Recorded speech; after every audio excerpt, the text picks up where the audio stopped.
አሁን ደግሞ ለቤተሰቦች ያለሽን ፍቅር ገለጪ። ይገርምሻል ቤተሰቦቼ እንዴት እንዳደጉ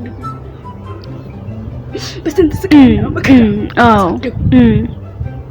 ላይ ቁጭ ብሎ የስንቱን ስድብና ስንት ነገር እየቻሉ የሚመሮችን ስድብ እየቻሉ እነዛ በዛ ዘመን የነበሩ እኔ ራሱ አያስቁኝም ሰው እንዴት እንደሚስቅላቸው ታቸውም ራሱ አያስቀኝ። ልክ ነሽ። ይገርምሻል ጌም እየተጫወቱ ዱቄት እየተቀቡ የዱቄቱ ስሜት አለ። ዱቄቱ አሁን ራሱ ተወዷል እኮ በጣም በስንት መከራ እንዴት እንዳሳደጉ በስንት ስቃይ የሁላችንም ታሪክ ነው እንዳሳደጉ ከዚህም እኮ እናደርጉ አዝናለሁ በጣም ይገርምሻል። መንቺ መች ታውቂያለሽ? እኔም አውቃለሁ ያው ቤተሰቦቼን ታውቂ የለ?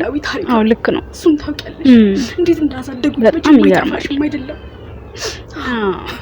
እኔ አሁን ጠንክሬ ለፍቼ መጠንከር አለብሽ። ልክ ነው ግዴታ ነው ለቤተሰቦች።